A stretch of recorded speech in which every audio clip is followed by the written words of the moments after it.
Hot damn, the Black Anglo-Saxon, your favorite neighborhood political scientist. We back with another video. Today we gonna be talking about this tomfoolery that I keep seeing across every timeline on every social media that I'm on, from TikTok to X to Facebook to IG, and it's driving me crazy. Because why are we talking about bonnets and durags in 2026? Why can we not get it together? I just made a video about why the Black community may be cooked. And this is yet another example of why we are cooked. And I'm going to start off with this zesty festy right here, talking about how we as the Black community are overseers. And I'm only going to talk about that in that language because how are we overseers? Because y'all already know, based on what I just said, my position on it. But I'm going to let y'all see this because apparently I'm an overseer. The reason y'all be so mad every time we have this conversation about durags and bonnets is because y'all don't think that Black people and Black institutions can be anti-Black. And that is the furthest thing from the truth. Y'all don't realize that these people want to be massa so bad. If this was the 1800s taking over for the 1900s, they would be the overseers. They're literally the police. And that's all they want to be. Because when you think about how far we've come in getting products and materials that protect Black hair, and people want to prevent us from continuing to do so because they believe it's unprofessional, be so serious. All these good products, Beyonce, Cardi B, and all these celebrities put out there for our Black hair, and you don't want us to protect it? I ain't going nowhere where I can't wear my bonnet or my durag. I don't care. I don't. Now, y'all hear that tomfoolery. First off, Black people are not overseers, and this is what I need people to really understand and realize. See, just because I want to have a standard, we want to have a standard, does not necessarily mean that it has anything to do with wanting to appease white people. The problem with a lot of people in our specific group is that they've been fed a lot of leftist, liberal-leaning talking points that feed into this whole structure of do as thou wilt. And y'all hear me talk about do as thou wilt all of the time because this is the result of people not wanting to have any structure and order when it comes to how they are operating. No hierarchy, no anything when it comes to having to answer to a particular set of standards, even if those standards are coming from within the community or self. And this is why I always say that we don't have a community, because we can't even agree on the smallest things of just wearing bonnets or not wearing sleepwear in a specific outside environment. And the fact that everything has to be centered around white people, or you feel as though everything is centered around white people, is just your own projection and internalization of seeing white people as the actual superior construct, because you can literally have a standard without feeling that way. When I grew up, we always cared about how we look. We always cared about how we dress. When your mama, your daddy, your pappy, your grandmammy put you on them clothes, they make sure that you walk out their house nice, neat, starched, crispy. And even to the point where sometimes they do that little nasty thing that the parent do, and do that little thing because you got a smudge, you got some ash on you. That had nothing to do with white people. That had everything to do with the standard that we set for ourselves as a community, or the lack thereof, because we continue to not have any values, standards when it comes to how we operate as a group, how we operate as a actual community, how we come together and organize. And people continue to tell me and want to have conversations about the things that we need to do, or a boycott. You want to have a boycott, but we can't even agree on who wears a bonnet, what not to wear, and where to put it, etc.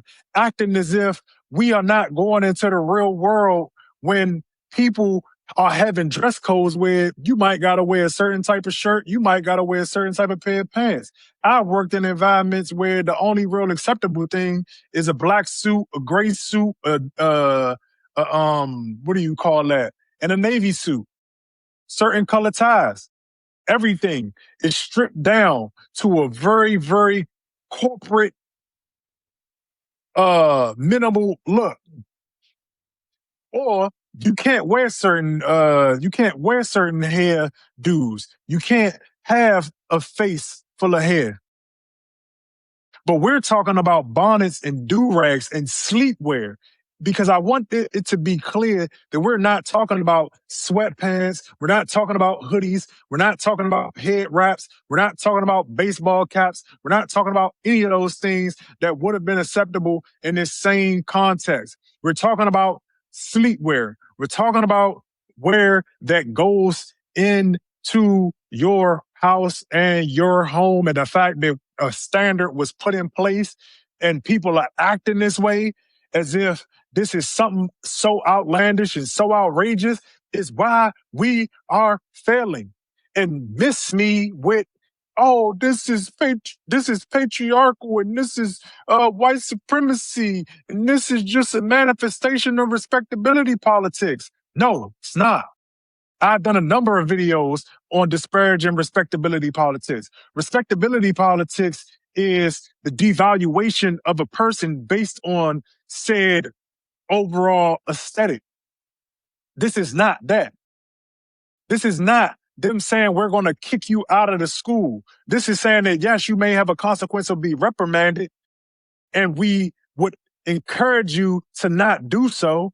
But you all see that as a lane to just be openly rebellious and say, I dare you. And then you act like the person who you daring shouldn't step across that line and give you the consequence. It's madness. And we gotta have conversations in this moment in time about it. And the crazy thing is, I've heard people say, "Oh, it struck an interesting conversation." This is not an interesting conversation. It's a waste of time conversation, and it's a waste of time on the side that people need to fall in line. But this is what I mean by everybody has created this problem with "do as thou wilt" culture. With, oh well, my truth. Hear ye, hear ye. From here on out, anybody who says my truth, you are a red flag. And for those people who are want and willing to operate in the truth, because I'm not saying that you can be wrong, willing is the key word here. If you are willing to operate in the truth, come on. But the rest of y'all are red flags. You are a dead weight because it is to a point where you don't even understand, like I said in the last few videos, you are being used against yourself in a way that, yes, okay, let's just say, well, white people do it. If white people jump off the bridge, y'all gonna start jumping off the bridge too? You know what? If any white people watching, this is what I want y'all to do. Just walk around and slap your mamas. Just walk around and, jump in a pile of doo-doo and just rub it on each other. Because apparently, I just want to run this experiment real quick and see. Because every time we get into this as black folk, I gotta hear a million black folk talk about what white people do. Oh, white people steal, white people rob, white people kill, white people shoot up schools. What are we talking about? And then I'm gonna play another video because I have this young lady who, and again, these are the sentiments that I'm hearing, and it's killing me and it's driving me crazy. And I want everybody to know who is on the opposite side of this discussion, you are not going crazy. We are living in a world where people have internalized the rebellion because the rebellion is the only level of competency that they have. Being able to just go against something to be contrarian is all that they have in their repertoire. And because, hold on, matter of fact, I'm going to go ahead and let her If I speak went on as it. far as to say most of these people who are doing all this talking probably have never attended a university or college in their life, I would be in the wrong, huh? Because at the end of the day, people like myself and this gentleman, this young man, we understand that there are bigger fish to fry because we went, we saw, we conquered. We went to class, we studied, we worked, we got our diplomas, we got our degrees, and we made it out on the other side. And we have come to tell you it's really not that big of a deal. It really isn't. We have bigger fish to fry, especially in the black community. Please. They're rolling back rights for black people every single day. The Voting Rights Act, maternal mortality and morbidity is through the roof. God knows what else is going on in the data. And y'all worry about a bonnet down at the HBCU classroom at an 8 a.m. lecture. My God, today, please. And if I was to go as far as to say, this is why as a community, black people have not been progressing, that conversation would be a little bit too deep for the TikTok. And so I'll just say that. But yeah, I wish we could all come. And you're fucking wrong. And you're fucking wrong. You want to know why you're wrong? And I need that to be very clear. Because the problem is that university, and I'm a guy who went to university. University is not the totality of life. University does not operate like the rest of the world. University highly prioritizes theory and not application for most pipelines, for most schools. It does not. It does not prioritize functionality all of the time over efficiency. You can do things in university that you cannot do in the real world. There are tons of things. And the thing is, I keep hearing people say, oh, we got bigger fish to fry.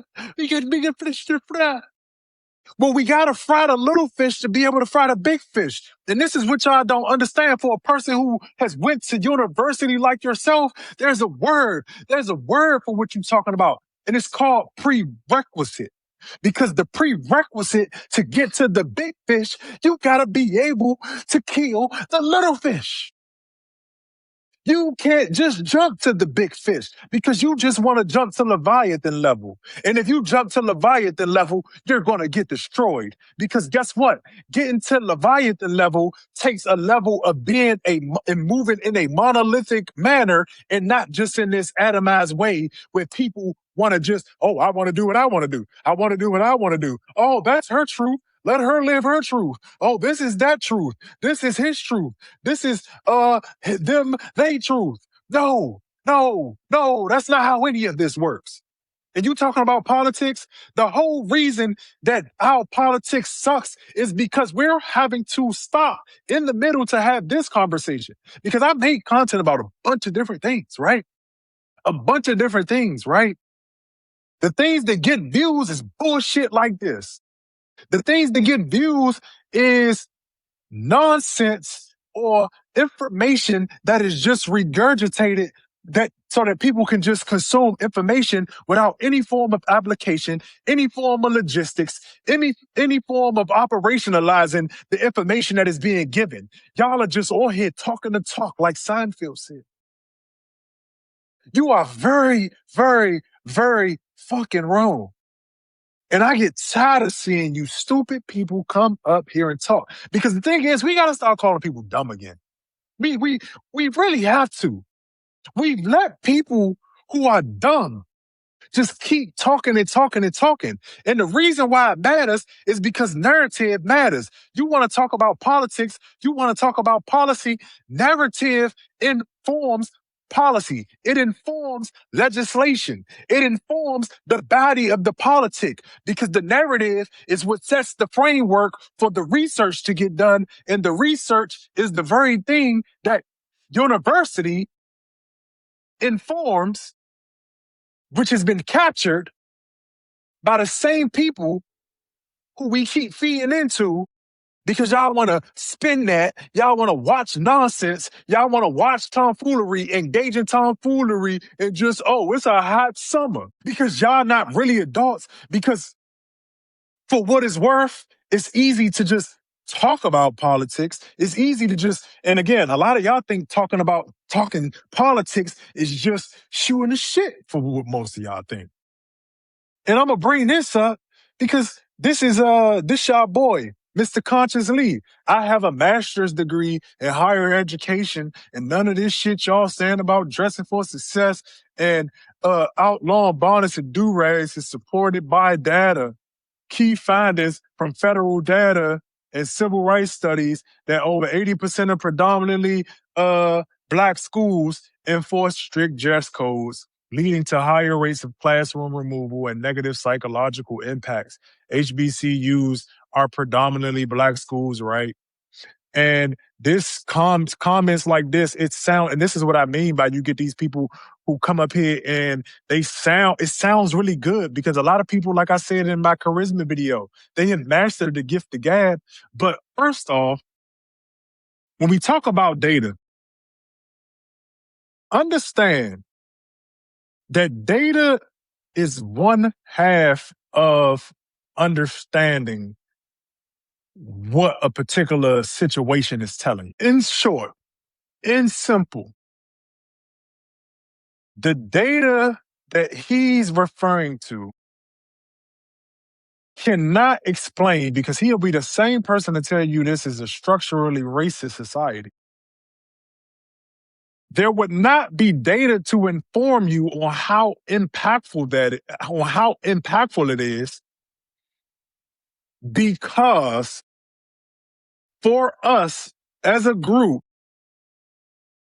structurally, the clothes that we wear are not as important as the birthday suit. The data that we receive from any study is going to be skewed. And that's if you're willing, and that's if you are framing it in the way that he's framing it, in terms of having a conversation about upward mobility. This conversation that we're having is not focused solely on upward mobility. Upward mobility in this conversation is a byproduct of good habits, self-respect, dignity, and taking care of your appearance. It is not a guarantee. We're talking about just having the capacity to operate in a reciprocal way. That, look, I expect you to come outside looking decent, and you should expect the same from me as a community. We have a shared value. And for those who are going to jump in here and say, oh, well, white people be wearing bonnets and pajamas and blah, blah, blah, blah, blah. Why do we care about what white people do? And on top of that, let's have a conversation about that. White people do what white people do, but white people don't have to suffer the same consequences as we do, because why? It speaks to the same structural racism. So when do you get the intelligence enough in your head to say, well, if this thing is being weaponized against me, you know what? It might not be fair, but let me stop doing it. Because guess what? We ain't white people, or have you not noticed? Because what does it do to just be intentionally rebellious in a thing that says they now get to weaponize that narrative, perpetuate the optics, and use the optics against us? But you all want to dig deep because you don't understand what conquest really looks like. You don't understand the logistics and the operational side of what structural racism looks like. You never even put your mind in the state of saying to yourself, how would I think? What would I do if I were an Anglo-Saxon? If I were a white Protestant? If I were the founding fathers?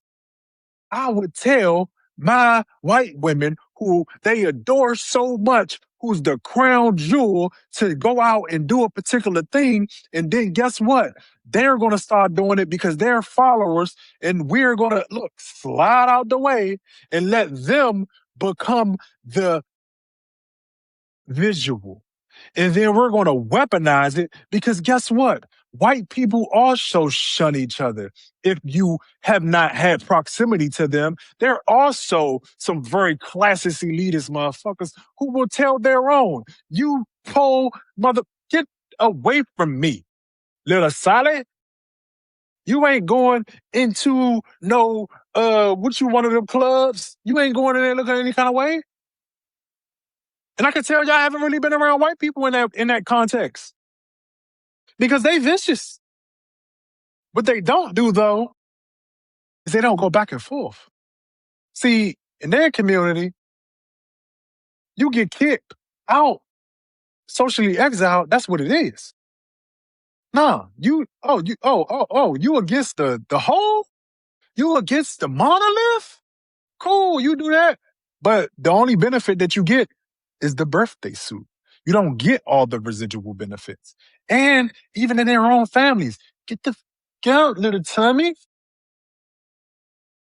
Y'all really want to have a conversation about how white people operate, but we don't have a standard, nor do we have consequences for people who are not willing to abide by standards.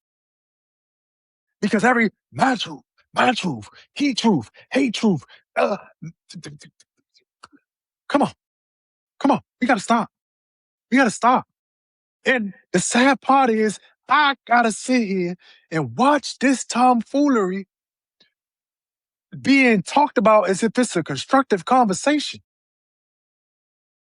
As if it's even a thing to be like, oh yeah, I gotta argue about wearing night clothes, house clothes, in the fuck. But y'all know what side I'm on. Let me know. Am I tripping? Is this the Twilight Zone? Seriously. My truth, people, red flag. Red flag.